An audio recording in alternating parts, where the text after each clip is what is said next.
SB এডুকেশনের পক্ষ থেকে আমার প্রিয় ছাত্রছাত্রী ও অভিভাবক অভিভাবিকাদের জানাই স্বাগত। আমরা আজকের এই ভিডিওতে রাখব দশম শ্রেণীর জন্য বা যারা মাধ্যমিক পরীক্ষা দেবে তাদের জন্য একটি ব্যাকরণের বিষয়। সেই বিষয়টির নাম হচ্ছে কারক ও বিভক্তি। এই কারক বিভক্তি বিষয়টি শুধু মাধ্যমিকে নয়, 7, 8 প্রভৃতি ক্লাসেও এই কারক বিভক্তির চর্চা ইতিপূর্বেও হয়েছে। আমরা সেখান থেকে যে মধ্যশিক্ষা যে পর্ষদ তার যে সিলেবাস সূচি সেই অনুযায়ী আমরা কারক বিভক্তিকে এখন আমরা বুঝে নিতে চেষ্টা করব।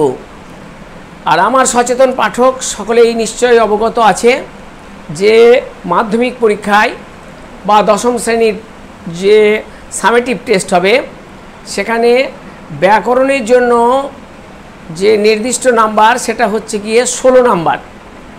এই 16 নাম্বারের মধ্যে 8 নাম্বার থাকে এমসিকিউ আর 8 নাম্বার থাকে যেটাকে এসএকিউ বলা যায় বা যেটাকে বলা হয় যে কম বেশি 20টি শব্দে উত্তর দাও। অর্থাৎ মাধ্যমিক প্রশ্নের 1-এর দাগে এমসিকিউ আর 2-এর দাগে থাকে এই বিষয়টি। সুতরাং এখানে কোনো বড় প্রশ্নের কোনো আসার কোনো সম্ভাবনাই থাকে না। সুতরাং আমাদের মনে রাখতে হবে যে কিভাবে আমরা এই কারক বিভক্তি বিষয়টিকে উপস্থাপন করব। এক্ষেত্রে মনে রাখতে হবে একটি বিশেষ কথা, সেটি হলো যখন কোনো প্রশ্নে বলবে যে কারক কাকে বলে, তখন কিন্তু কি করতে হবে না, কারক কাকে বলে সেটা লিখতে হবে এবং একটি উদাহরণ দিতে হবে। কিন্তু যদি বলে যে বিভক্তি উদাহরণ দাও, তাহলে কিন্তু আর কাকে বলে সংজ্ঞা দেওয়ার দরকার নাই। এক কথায় হচ্ছে সংজ্ঞা চাইলে উদাহরণ দিতে হবে, কিন্তু উদাহরণ চাইলে আর সংজ্ঞা দেওয়ার প্রয়োজনীয়তা নেই। যাক, এখন শুরু করা যাক আজকের বিষয় কারক ও বিভক্তি। এখন কারক কাকে বলে, এটি কোথা থেকে এসেছে? এই যে শব্দটি, এটি এসেছে সংস্কৃত ব্যাকরণ থেকে। কারক শব্দের যদি ব্যুৎপত্তিগত অর্থ করা যায় তাহলে ক্রি যুক্ত অক, অর্থাৎ ক্রি এখানে ধাতু আর অক হচ্ছে প্রত্যয়, অর্থাৎ যে করে বা যে হয়। তাহলে আমরা সংস্কৃততেই আমরা প্রথমে এর সংজ্ঞাটা দেখি। সে সংজ্ঞাটা এরকম, ক্রিয়ান্বয়ী কারকম, অর্থাৎ ক্রিয়ার সঙ্গে বিশেষ্য ও সর্বনাম পদের যে সম্পর্ক তাকেই কারক বলে। এই কারক এবার দেখতে পাওয়া যাবে যে কারক কত প্রকার। কারক আমাদের হচ্ছে গিয়ে যেমন সংস্কৃত যে বিষয়টি রয়েছে, যে ভাষাটি রয়েছে, সে ভাষায় কিন্তু কারকের চেয়ে যেটি বেশি ইম্পর্টেন্ট সেটি হচ্ছে বিভক্তি। কারণ ওখানে বিভক্তি কাকে বলে আগে বলে নেওয়া যাক। বিপূর্বক যে ভজ ধাতু অর্থাৎ যা বিভাজন করে, অর্থাৎ মোট যে শব্দটি সেই শব্দটিকে যা দ্বারা বিভাজিত করা যায়। আবার বিভক্তি শব্দের যদি আমরা অন্য সংজ্ঞা দিই তাহলে এভাবেও বলা যাবে যে এটি হচ্ছে কারক সূচক। এই কারক সূচক কথাটি কিন্তু ব্যবহৃত হয় সংস্কৃততে। সংস্কৃততে যারা সাধারণ একটু ধারণা আছে তারা জানে যে শব্দরূপ এবং যে ধাতুরূপ সেখানে কিন্তু এই বিভক্তি যোগ ব্যাপারটা লক্ষ্য করে যায়। তাহলে আমরা বুঝতে পারবো যে বিভক্তি হচ্ছে দু রকমের, একটা হচ্ছে শব্দ বিভক্তি আর একটা হচ্ছে গিয়ে ধাতু বিভক্তি। সুতরাং আমরা যে সংস্কৃতর যেমন নরশব্দ রূপের প্রথমা, দ্বিতীয়া, তৃতীয়া, চতুর্থী, পঞ্চমী, ষষ্ঠী, সপ্তমী এবং তার সঙ্গে সম্বোধন, এইভাবে আমাদের বিভক্তি ছিল এবং সেই বিভক্তি অনুযায়ী সেখানে শব্দটির পরিবর্তিত লক্ষ্য করা যায়। কিন্তু বাংলাতে বিভক্তির চেয়ে বেশি গুরুত্বপূর্ণ হচ্ছে কারক। সেই নিরিখে কারক হচ্ছে গিয়ে কি কি, প্রথমে হচ্ছে কর্তৃকারক, কর্মকারক, তারপরে তৃতীয়টির নাম হচ্ছে করণকারক, চতুর্থটি সংস্কৃততে ছিল সম্প্রদানকারক, ওটা আমাদের এখন নিমিত্তকারক, এবং তারপরে পঞ্চমটি হচ্ছে অপাদানকারক, ষষ্ঠটি হচ্ছে ওখানে সম্বন্ধ কারক বা সম্বন্ধ পদ, এটি কারক নয়। আর 7 নম্বর হচ্ছে গিয়ে অধিকরণ কারক। তাহলে এই হিসেব মতো 7টি কারক। তা সেই 7 কারকের মধ্যে এখন বিভাজিত হয় কারক এবং অকারক বলে। এখন কারক কাকে বলে আর অকারক কাকে বলে এটা আমাদের জেনে নিতে হবে। কারক হলো কি না, ক্রিয়ার সঙ্গে বিশেষ্য ও সর্বনাম পদের যে সম্পর্ক থাকছে তাকে আমরা কারক বলছি। কিন্তু অকারক কারা? অকারক হচ্ছে যার ক্রিয়ার সঙ্গে সম্পর্ক নেই, অন্যান্য বাক্যস্থিত অন্যান্য পদের সঙ্গে যার সম্পর্ক তাকেই বলবে অকারক। তাহলে সেই অকারক কী কী থাকছে আমাদের? অকারক থাকছে গিয়ে নিমিত্তকারক এবং হচ্ছে গিয়ে বন্ধ এবং সম্বোধন, এগুলোকে আমরা বলি অকারক। তা এখন কর্তৃকারকের কাকে বলি? এখন লক্ষ্য করতে হবে কর্তৃকারক কাকে বলি।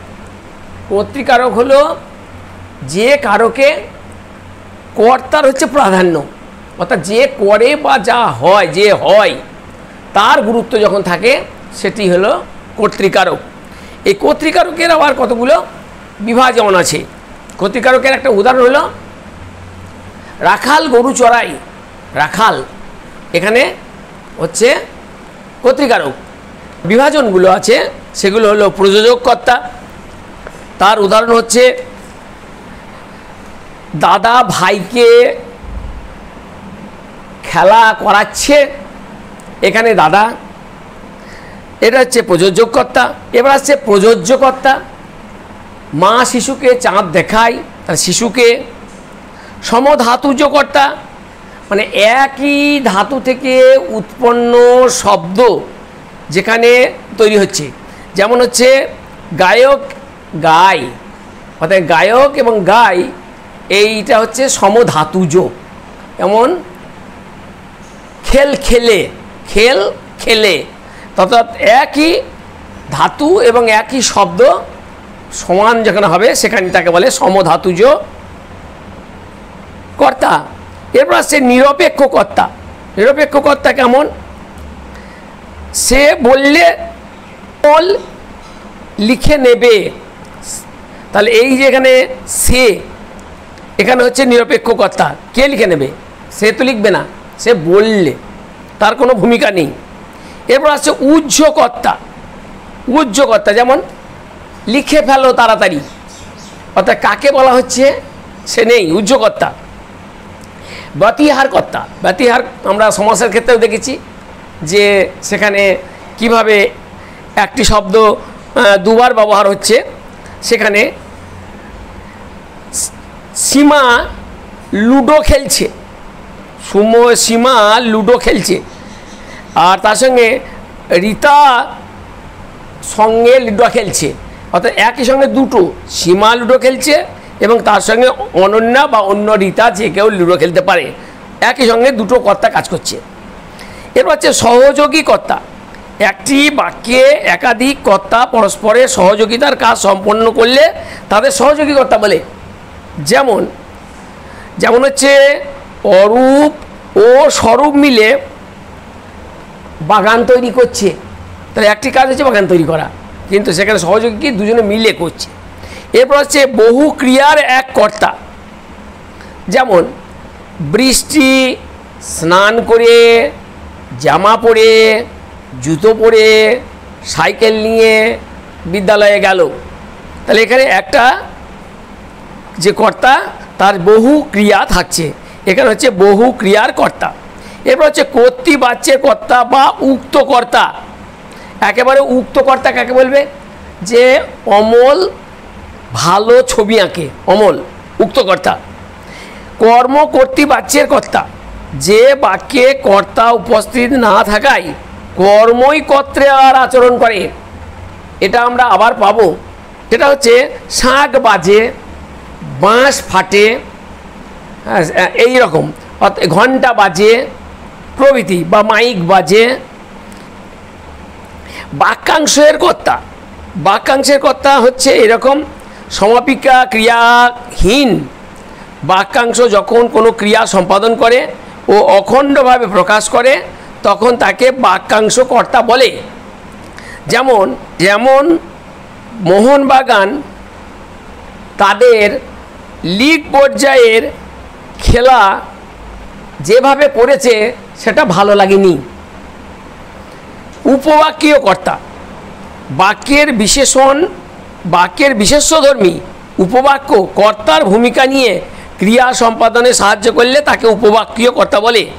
যেমন তুমি যা ভাবো সেই স্বার্থপরতাই সত্য, এটা ভুল ভাবছো। এরপর হচ্ছে এক ক্রিয়ার বহু কর্তা, আমরা এর আগে পড়েছি বহু ক্রিয়ার এক কর্তা, এবার হচ্ছে এক ক্রিয়ার বহু কর্তা। ভালো বই, ভালো খাবার, ভালো আবহাওয়া ধীরে ধীরে মানুষের সমাজে কমে আসছে। এরপর হচ্ছে সাধন কর্তা, যন্ত্র বা উপকরণ কর্তা হিসেবে যখন ব্যবহৃত হয় তখন তাকে সাধন কর্তা বলে। যেমন পাড়াতে গাছ কাটছে, তেমনি অনুক্ত কর্তা কর্মবাচ্যের বা ভাববাচ্যের বা অনুসর্গযুক্ত কর্তা পদকে অনুক্ত কর্তা বলে। যেমন রচিত রামায়ণ গ্রন্থটি। এবার আছে কর্মকারক, কর্মকারকেরও কর্তৃকারকের মতোই অতগুলোই বিভাগ আছে, 12টি বিভাগ আছে। এই 12টি বিভাগের মধ্যে মুখ্য কর্ম, গৌণ কর্ম, সমধাতুজ কর্ম, উহ্য কর্ম, উদ্দেশ্য কর্ম, বিধেয় কর্ম, বাক্যাংশ কর্ম, উপবাক্যীয় কর্ম, কর্ম কর্তৃবাচ্যের কর্ম, অসমবেকা ক্রিয়ারূপী কর্ম, কর্মের বিবসা এবং অক্ষুণ্ণ কর্ম। এদের প্রত্যেকের উদাহরণগুলো আমাদের সঞ্চয় করতে হবে। এ প্রসঙ্গে আমার লেখা রায় এবং মার্টিনের যে সহায়িকা বইটি আছে 10ম শ্রেণীর, সেটি দেখে নেওয়া যেতে পারে। তৃতীয় হচ্ছে করণকারক। তাহলে আমরা কর্মকারক কাকে বললাম? কর্মকারক বললাম তাকেই যা করে, কর্তা যা করে। আমরা কর্তৃকারকে বলেছিলাম যে করে বা যে হয় সে হচ্ছে কর্তা, আর যে কর্তা যা করে বা যা হয় মানে সেটা হলো কেমন, যেমন গরু দুধ দেয়, তাহলে গরু এখানে হয়ে গেল কর্তা, কে দেয় আর কি দেয়? দুধ দেয়। মাস্টারমশাই বাংলা পড়ান, তাহলে মাস্টারমশাই হলো কর্তা আর বাংলা হচ্ছে গিয়ে কর্ম। তাহলে কর্মের পরে এবার আসছে করণ। করণকে কি বলা হয়? যার দ্বারা করা হয়, অর্থাৎ কার্যটি সম্পন্ন হবে যার দ্বারা, অর্থাৎ এটা হচ্ছে ক্রিয়ার মানে সাধন, যার দ্বারা হচ্ছে। এই করণকারকের উদাহরণ হলো চক দ্বারা লেখা হলো, চশমা দ্বারা দেখলাম, লাঠি দ্বারা তাকে মারা হলো, এইগুলো হচ্ছে করণ। আর করণের যে বিভাজনগুলি হচ্ছে 8টা। যেমন হচ্ছে সাধন বা যন্ত্রাত্মক করণ, যেমন কান দিয়ে গান শুনি, করণকারক। আনন্দে বিভোর হয়েও না, কালাত্মক। আজ এক্ষুনি বাড়িয়াও, হেতু অর্থে যে কাকার রব শুনলেই বোঝা যায় কাক। লক্ষণাত্মক, গায়ের ছড়ি কাটা দাগ দেখলেই বোঝা যায় এটা রয়্যাল বেঙ্গল টাইগার, এটা হচ্ছে লক্ষণাত্মক। সমধাতুজ মানে একই ধাতুর কর্তা এবং করণ দুটি। যেমন কি মাতনে মেতেছে, অর্থাৎ এখানে মাতনের দ্বারা মেতেছে ক্রিয়া, অর্থাৎ কারক বলেই আমি বলেছি বারবার, কারক মানেই হচ্ছে ক্রিয়ার সঙ্গে সম্পর্কিত। সুতরাং ক্রিয়ার যে রূপটি যে শব্দ থেকে তৈরি হয়েছে, করণেরও সেই শব্দটায় এসেছে, একে বলা হয় সমধাতুজ করণ। এরপর হচ্ছে কর্মের বিপসা। বিপসা বলতে একটা শব্দ দুবার, যেমন ব্যতিহারে হয় তেমনই বিপসা। যেমন বা তাকে চোখে চোখে রেখো, বা তাকে নজরে নজরে রেখো, নজরের দ্বারা। অসমাপিকা ক্রিয়ারূপীকরণ, অর্থাৎ বাক্যের অসমাপিকা ক্রিয়া যখন করণ রূপে ব্যবহৃত হয়, অসমাপিকা আমরা দেখেছি ক্রিয়ার দুটো ভাগ, সমাপিকা ক্রিয়া আর অসমাপিকা ক্রিয়া। তাই হেসে খেলে দিন যাবে না ভাই, এই হেসে এবং খেলে, হাসির দ্বারা খেলার দ্বারা, এইভাবে আমরা করণ কারকটিকে শেষ করলাম। এরপর আসবে অপাদান কারক। অপাদান কারকে কি বলা হয়? অপাদান হচ্ছে কোথাও হইতে বা হতে এটি নিষ্পন্ন হয়। যেমন অপাদান কারকের আমরা এভাবে বলতে পারি যে অপাদানে হচ্ছে সবসময় হচ্ছে পঞ্চমী বিভক্তি সংস্কৃততে, কিন্তু এখানে সংস্কৃতের মতো বিভক্তি নেই। তবে আমরা লক্ষ্য করব এখানে যে বিষয়টি রয়েছে, বিভক্তির সঙ্গে আরও একটি বিষয় রয়েছে, সেটি হচ্ছে অনুসর্গ। বিভক্তি এবং অনুসর্গ, বিভক্তি তো পদে পরিণত করে, আর বিভক্তির সঙ্গে অনুসর্গ কিন্তু পদে পরিণত না করলেও তার কি আলাদা তার একটা স্বাধীন সত্তা আছে অনুসর্গের, এবং সেই অনুসর্গ যে যুক্ত হয় অপাদান কারকে, সেটি হচ্ছে হইতে থেকে। সেই হইতে থেকে এই শব্দটি যুক্ত হলেই জানতে হবে মোটামুটি এটি অপাদান, এবং সেখানে অনুসর্গের স্বাধীনতা থাকে, কিন্তু যেখানে বিভক্তি যোগ হবে সেখানে তার কিন্তু স্বাধীনতা থাকবে না। এখন লক্ষ্য করা যায় এটির ভাগ হচ্ছে গিয়ে 7টি। কি হচ্ছে? আধার বা স্থানবাচক অপাদান, ঘর থেকে বাইরে এসো। তারপর হচ্ছে কালবাচক, দুপুর 1টা থেকে খেলা শুরু হবে। দূরত্ববাচক, কলকাতা থেকে বীরভূমের দূরত্ব 150 কিলোমিটার। এরপর আসছে অবস্থানবাচক, যে অপাদান কারক কোনো অবস্থান থেকে ক্রিয়া সম্পন্ন হওয়া বোঝায়। যেমন অমল জানালা দিয়ে দইওয়ালাকে দেখেছিল। এবার আসছে বিবৃতিবাচক অপাদান। অপাদান কারক কোনো বিবৃতিকে প্রকাশ করলে তাকে বিবৃতিবাচক অপাদান কারক বলে। যেমন তিলে তৈল থাকে। এরপর আসছে তারতম্য সূচক অপাদান, যে অপাদান কারকে একদিকের সঙ্গে অন্যদিকে তুলনা বোঝায় তাকে তারতম্যবাচক।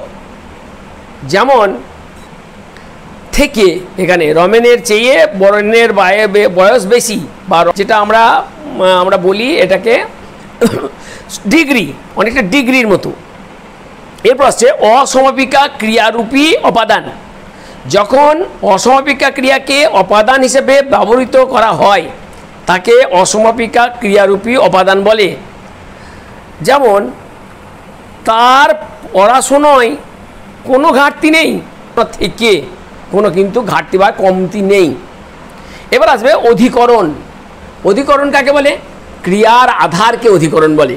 ক্রিয়া হয় যেমন আমরা ছোটোবেলায় যখন আমাদের কারক বিভক্তি শেখানো হয়েছিল তখন একটি বাক্য, বড় বাক্য ব্যবহার করা হতো। সেই বাক্যটি এরকম ছিল যে অযোধ্যায় রামচন্দ্র স্বহস্তে ধনাগার হইতে দরিদ্রদিগকে ধন দান করিতেছেন। এই করিতেছেন এই যে ক্রিয়া, এর সঙ্গে কে করছে, কোথা থেকে করছে, কি দ্বারা করছে, কোথায় হচ্ছে, সেই কোথায় হচ্ছে এখানে অযোধ্যায়, কাদিকে দিচ্ছে, দরিদ্র দিকে। তখন অবশ্য সম্প্রদান কারকের একটু ব্যবস্থাপনা ছিল আমাদের সময়ে, এখন সম্প্রদান কারক উঠে গেছে, এখন নিমিত্ত কারক, দরিদ্রদের জন্য হবে ওটা। এরপর আসবে তাহলে অধিকরণ, তাহলে ক্রিয়ার আধারকে অধিকরণ বলে। অধিকরণের আমাদের গিয়ে 6টা, এই 6টা ভাগের মধ্যে আধার অধিকরণ, কালাধিকরণ, কালাধিকরণ, ভাবাধিকরণ আর প্রয়োগগতভাবে অধিকরণের বিপসা। অর্থাৎ একটা শব্দ দুবার ব্যবহার হবে। আধার অধিকরণ দেখি, যেমন হচ্ছে দার্জিলিংয়ে কমলা লেবু হয়। কোথায়? দার্জিলিংয়ে। কালাধিকরণ, আমাদের নতুন সিলেবাসে আগামী বছর থেকে মাত্র 2টি সেমেস্টার হবে। তাহলে এই 2টি সেমেস্টার হবে, আগামী বছরে 2টি সেমেস্টার হবে। আগামী বছর এইটি হচ্ছে গিয়ে কালাধিকরণ। কালাধিকরণের ব্যাপারটাই হচ্ছে অন্যরকম। যেমন কালাধিকরণ হলো, ওটার কালাধিকরণ হচ্ছে শ্যামল গানে দক্ষ যে অধিকরণে কারকে কোনো নির্দিষ্ট বিষয় বা ব্যাপারে ক্রিয়ার সম্পাদন বোঝায়, একটা নির্দিষ্ট বিষয়। বা সচিন ব্যাটিংয়ে দক্ষ, এরকম। এরপর আছে ভাবাধিকরণ। ভাব মানে আমাদের মানুষের যে নানা রকমের ভাব, সুখ দুঃখ, হাসি কান্না, এই যে বিরহ, এইগুলোকে নিয়ে যে অধিকরণ হয় তাকে বলে। যেমন দুষ্মন্ত পুত্রের দুঃখে কাতর হয়েছে। দুঃখে কিসে? অর্থাৎ তার দুঃখে বলতে এখানে তার পুত্রের দুঃখে তার মন ভেঙেছে, এরকমও হতে পারে। আর প্রয়োগগতভাবে অধিকরণের বিপসা, যে অধিকরণে পুনরাবৃত্তি দেখা যায়, অর্থাৎ আধারটা দুবার ব্যবহার করা যায় সেটাকে। যেমন রাতে রাতে সে বেরিয়ে পড়ে, তাহলে কখন? রাত একটা সময়, মানে কাল, এটাতে। এরপর আসছে অকারক। আমরা বলেছিলাম ক্রিয়ার সঙ্গে এর কোনো সম্পর্ক নেই। এই রকম হলো গিয়ে 2টি, একটি হচ্ছে সম্বন্ধ পদ, অপরটি হচ্ছে সম্বোধন পদ। এই বাক্যস্থ সমাপিকা ক্রিয়ার সঙ্গে অর্থ সম্বন্ধ থাকলেও বাক্যের বিশেষ্য সর্বনাম পদের সঙ্গে যার সম্পর্ক তাকে সম্বন্ধ পদ বলে। যেমন পুকুরের জল, গাছের পাতা, আর এর বিভক্তি হচ্ছে র এবং এর বিভক্তি থাকে এখানে। আর সম্বোধন হচ্ছে, যেটা আমাদের যদি সংস্কৃতর দিকে আমরা তাকাই, তাহলে সম্বোধনটা ছিল, বিভক্তিটি ছিল একেবারে প্রথমা বিভক্তির মতো।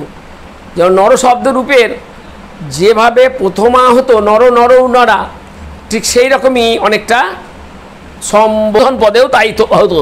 অর্থাৎ বাক্যের যে পদের সাহায্যে কাউকে ডাকা হয় বা সম্বোধন করা হয়। যেমন ওহে মধু, কোথায় যাচ্ছ? ওহে মধু, এর একটা বিশেষ চিহ্ন আছে।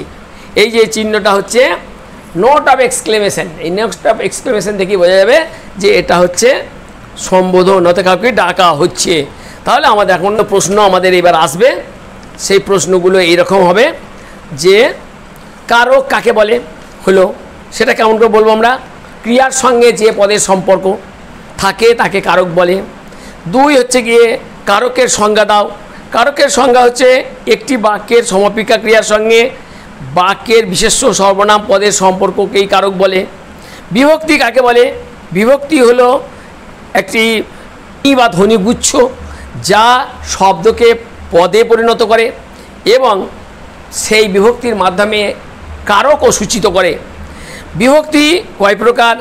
বিভক্তি 2 প্রকার। একটা হচ্ছে শব্দ বিভক্তি, অপরটি হচ্ছে গিয়ে ধাতু বিভক্তি। শব্দ বিভক্তি কাকে বলে? শব্দের সঙ্গে যে বিভক্তি যুক্ত হয়, যেমন ভাই যুক্ত এর, ভাইয়ের। ধাতু বিভক্তি যেমন বল যুক্ত ইয়ে, বলিয়ে। তেমনি শূন্য বিভক্তি কাকে বলে?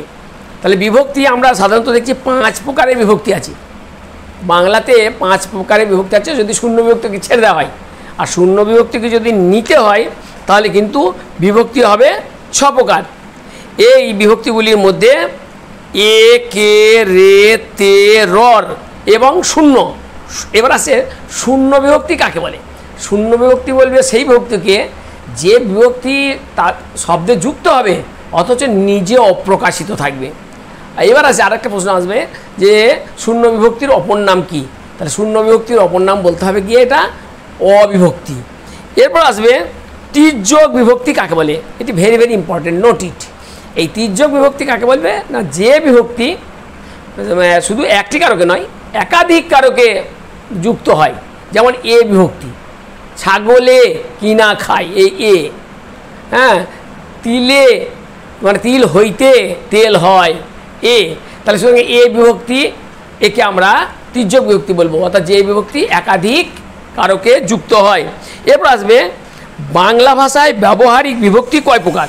বাংলা ভাষায় ব্যবহারিক বিভক্তি হচ্ছে দুই প্রকার। একটা হচ্ছে যথার্থ বিভক্তি, আর 2 নম্বর হচ্ছে বিভক্তিযুক্ত ব্যবহৃত পদ বা অনুসর্গ। তাহলে আমরা যেটা আগেই আলোচনা করে ফেলেছি যে বিভক্তির সঙ্গে অনুসর্গের যে কার্যকারিতা প্রায় একই রকম, কিন্তু এদের মিলও আছে আবার অমিলও আছে। অনুসর্গ, অনু মানে পিছনে, অর্থাৎ শব্দের পিছনে যুক্ত হয়, আবার বিভক্তিও শব্দের পিছনে যুক্ত হয়, আমরা এটা মিল। আবার অমিল কি? অমিল হচ্ছে সবসময় একটি হবে, কিন্তু নাম্বারটা সবসময় থাকবে আমাদের মাধ্যমিকে বা দশম শ্রেণীতে বা যে কোনো শ্রেণীতে এখন 1 নম্বর। সুতরাং 1 নম্বরে যদি আমাকে বলে যে এবং অনুসর্গ বা পদ এর একটি পার্থক্য লেখো, তাহলে একটি পার্থক্য বা বলবে একটি লেখো, তাহলে মিলের ক্ষেত্রে আমরা লিখব যে দুটি হচ্ছে গিয়ে শব্দের শেষে যুক্ত হয়। আর যদি পার্থক্য লিখি তাহলে পার্থক্যের মধ্যে কি হচ্ছে যে বিভক্তির কিন্তু নিজস্ব অর্থ থাকছে না, সেটা কিন্তু তার মধ্যে ঢুকে যাচ্ছে শব্দের মধ্যে, কিন্তু অনুসর্গের কি হচ্ছে আলাদা একটা স্বাধীন ব্যবহার থাকছে। যেমন ঘর থেকে, কোথা থেকে? ঘর থেকে। আর ঘরেতে ভ্রমর এলো গুনগুনিয়ে, কোথা হতে? না ঘর হতে। আর ঘর থেকে, থেকেটা হচ্ছে অনুসর্গ, আর তে হচ্ছে গিয়ে বিভক্তি। এবার হচ্ছে গিয়ে বিভক্তি কে রেতে অ বা শূন্য। ধাতু বিভক্তিকে কটি এবং কি ভাগে ভাগ করা যায়? ধাতু বিভক্তিকে 4টে ভাগে ভাগ করা যায়। যেমন প্রথমত পুরুষ হিসাবে, 2 হচ্ছে প্রকার বিভক্তি হিসাবে, 3 হচ্ছে কাল বিভক্তি হিসাবে, 4 হচ্ছে ভাব বিভক্তি হিসাবে। বিভক্তি ও অনুসর্গের তুলনা আমি করে দিলাম। সাদৃশ্য আর বৈসাদৃশ্য আলোচনা করতে হবে। নির্দেশক বলতে কি বোঝো? এইবার আসছে নির্দেশক। নির্দেশকের সঙ্গে আবার আসতে পারে এর সঙ্গে অনুসর্গের পার্থক্য কি বা অনুসর্গের মিল কি, আবার বলবে যে এই নির্দেশকের সঙ্গে বিভক্তির মিল কি এবং তার পার্থক্য কি। নির্দেশক হচ্ছে পরিমাণ বোঝাবে। নির্দেশক হচ্ছে, তার উদাহরণ হচ্ছে টি, টা, খানি, খানা, গুলা, গুলি ইত্যাদি। এগুলোকে কি করে না, তার কতগুলো পরিমাণ এটা বোঝাবে, কিন্তু ওখানে পরিমাণ বোঝায় না, ওটাকে শব্দকে পদে পরিণত করে। আর আর যেখানে আমরা অনুসর্গের কথা বললাম সেটা কিন্তু সেই শব্দটিকে কি করে না কারকের চিহ্ন হিসাবে ব্যবহৃত হয়। আর এখানেও এগুলোর কিন্তু স্বাধীন ব্যবহার আছে। গোলা, গুলি, খানা, খানি এগুলো সব স্বাধীনও ব্যবহার থাকতে পারে। এবার আসছে বিভক্তি ও নির্দেশকের তুলনা করতে পারি, আমরা আলাদা করতে পারি, তবে অনুসর্গের সঙ্গে এইটা করতে হবে যেটা খুব দরকার, অনুসর্গের সঙ্গে নির্দেশকের তুলনা। তাহলে সাদৃশ্য হচ্ছে এরকম, অনুসর্গ ও নির্দেশক শব্দ গঠনে কারক নির্ণয়ে সাহায্য করে। আর 2 অনুসর্গ ও নির্দেশক সংখ্যা পরিমাণবাচক বিশেষণযুক্ত হয়ে শব্দের আগেও বসে। আর বৈসাদৃশ্য হচ্ছে অনুসর্গ অব্যয় আর নির্দেশক হচ্ছে প্রত্যয়। 2 অনুসর্গ শব্দের থেকে বিচ্ছিন্ন থাকে আর নির্দেশক শব্দের সঙ্গে জুড়ে থাকে। অনুসর্গের সঙ্গে বিভক্তি যোগ খুব ব্যতিক্রমী, কিন্তু নির্দেশককে বিভক্তির ব্যবহার সুলভ। বাংলা ব্যাকরণে কারক তাহলে কপকার বলে দিয়েছে আমি লাস্ট। কারক, কর্মকারক, করণকারক, নিমিত্তকারক, অপাদানকারক এবং অধিকরণকারক। নিমিত্তকারকের কথা বলেছি, অর্থাৎ জন্য বা যেটিকে আমাদের হলো গিয়ে আগে এর নাম ছিল সম্প্রদানকারক, এখন সেই সম্প্রদানকারক উঠে গিয়ে তার বদলে নাম এসেছে নিমিত্তকারক। নিমিত্ত মানে সেটি হচ্ছে গিয়ে কোনো বিষয়ে, যেমন হচ্ছে বরযাত্রী, বরের নিমিত্ত যাত্রী, লিখিত বাক্য দুটি থেকে কারক চিহ্নিত করে দেখাও। বাড়ি থেকে বেরোনোর সময় মায়ের সঙ্গে দেখা হলো। এই যে বাড়ি যদি দেওয়া হয় তাহলে লিখতে হবে এখানে কোথা থেকে, অর্থাৎ অধিকরণ বাড়ি থেকে। বিকেল 4টের সময়, এই বিকেল 4টের সময় যদি দেয় তাহলেও সেটা সেই কালাধিকরণ হচ্ছে। এবার এইভাবে আমরা কারক এবং বিভক্তি সম্পর্কে একটা সাধারণ জ্ঞান দেওয়ার চেষ্টা করলাম। যারা বিশেষভাবে এ সম্পর্কে দক্ষতা অর্জন করতে চায় তাহলে তারা অবশ্যই স্কুল প্রদত্ত যে বইটি বা স্কুল নির্দেশিত যে বইটি তারা কিনেছে সেটা দেখুক, এবং তার সঙ্গে আমাদের লেখা যেটা বলেছিলাম যে রায় অ্যান্ড মার্টিন তার যে সহায়িকা সেটিও অনুসরণ করলে আশা করা যায় ভালো ফল লাভ করা যাবে। ধন্যবাদ, সকলে ভালো থাকবে।